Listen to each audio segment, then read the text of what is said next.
อาโหลสบายดีหมดคนยินดีต้อนรับซ่อนในพลใจอีเนาะใจมันละหู้เนาะมื้อนี้ก็ถือว่าการขึ้นตอนเช้าเนาะการขึ้นตอนเช้าโมงนี่แหละประมาณ5โมง4โมงนี่แหละเมื่อกี้ได้ยินบัดหนึ่งฮอบบินนั่นน่ะบ่ได้ยินแล้วบ่ได้จักถือบ่ถือบ่จักบ่ฮู้เนาะทุกคนเนาะขออนุญาตเว้าภาษาลาวหู้ก่อนเนาะบ่ค่อยไปได้เนาะเสียงมันเนาะ บ่จะบ่แจ้นเนาะว่าคือคนลาวเนาะe abbiamo tipo a me hanno messo poco e cioè più jahai le più jahai da so pu nu ti tho boy ma lo we phá pu pu ti ti ko ke kuin an la hu le lai la hu choi le ti pe ti chi ku ni pe ni chi ku lo ti tho boy ma lo vì ngày vì mấy một cuộc mà lo cho visa làm ăn cái lụt này cho ởpai vô cái cả visa nó làm ăn cảแต่ที่thôi à thu áo nào nóเลยnằm mi số phò à thu áo nào thì thôi anh thu tí chỉ áoเลยnè mấy mà po đài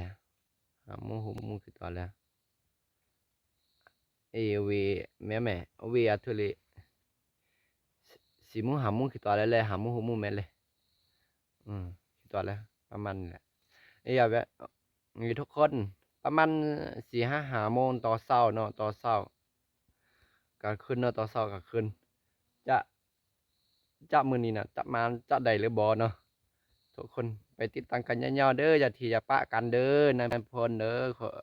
ทุกคนนี่ไอ้มะม่วงกูก็บ่มาเนาะไอ้ไม่มงกุลก็บ่มาเพราะว่ามาไกลเนาะแล้วก็บ่ค่อยอันนั้นเนาะบ่ค่อยลือบ่ค่อยมาเนาะมาบ่ได้เลยเนาะคือจิแม่นมาบ่ได้หั่นเนาะเราเนาะอยู่ไกลอยู่หม้องนี่เราก็คือไปได้อยู่แต่ว่าอยู่ไกลนี่เราก็บ่ไหวเนาะขึ้นในพลนี่สิไหวอยู่แล้วเคยไปเคยไปตลอดเนาะโอ้โฮในตอนเช้าก็ขึ้นแล้วเนาะทุกคนนี่ไปเจออีกคนดีแล้วทุกคนมื้อว่ามานี่บ่เห็นเนาะเฮ็ดปวดเนาะป๊านี่เห็นบ่ทุกคนนี่เห็นบ่หลายเนาะเอาไปเก็บเกียนกินเนาะทุกคนมากินกรรมเด้อทุกคนเด้อไปเกียนกินเนาะก็ขึ้นนี่โอ้โหสวยจังเลยนี่ทุกคนสวยจังเลยนี่อันนี้ก็กินเห็ดเนี่ยมันก็ให้กินเห็ดได้เนาะโตแม่ยันนี่ทุกคนอันนี้เพิ่นที่กินให้เบิ่นเนาะโอ้โหสวยจังเลยนี่จัดเสร็จแล้วบ่เนาะทุกคนนี่อือฮึนี่จัดวันนั้นก็ไปทันเย็นมื้อขึ้นในพลท่าเย็นหั่นเนาะต่อเช้าจะมันจะได้หรือบ่เนาะทุกคนขออนุญาตเก็บเห็ดก่อนเด้อบ่มีตากล้องเนาะคันบ่มาโลอันนั้นเนาะบัดเถื่อนอนขึ้นเดียวบัดเถื่อนนอน2ขึ้นเนาะทุกคนเนาะนี่หอนได้ซ่อนโตวได้ไปแล้วทุกคนนี่โอเคไปติดตามกันยาวๆเด้อทุกคนนี่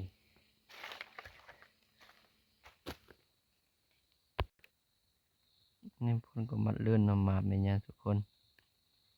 นี่ภาษาลาวหัวนี่กุบลีซีเนาะภาษาลาวเอิ้นมะกอดเสียบานแม่ย่างก็นี่พวกก็ลื่นเนาะพอดีกลับมาเห็นจวดเนาะก็มาเห็นตบตายอยู่พี่นี่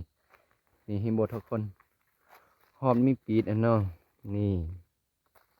นี่ทุกคนนี่หอมมีปีดอันเนาะ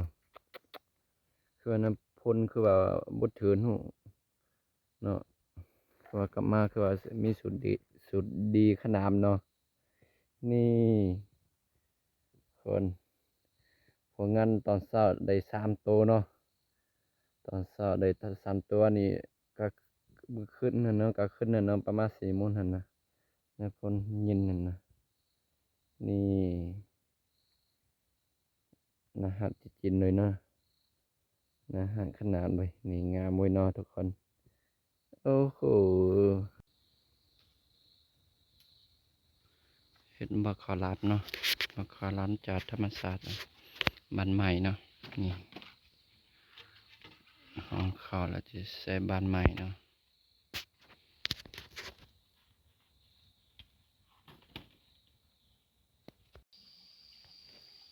อืมน้องข้าวน้องข้าว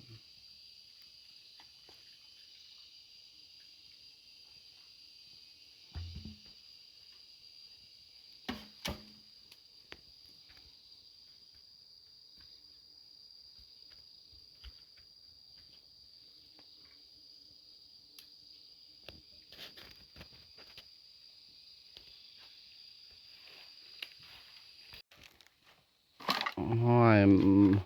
ไปตัก บ่ น้ำ ไอซีสิไปใส่เนาะ ตักน้ น้ำโอเค นี่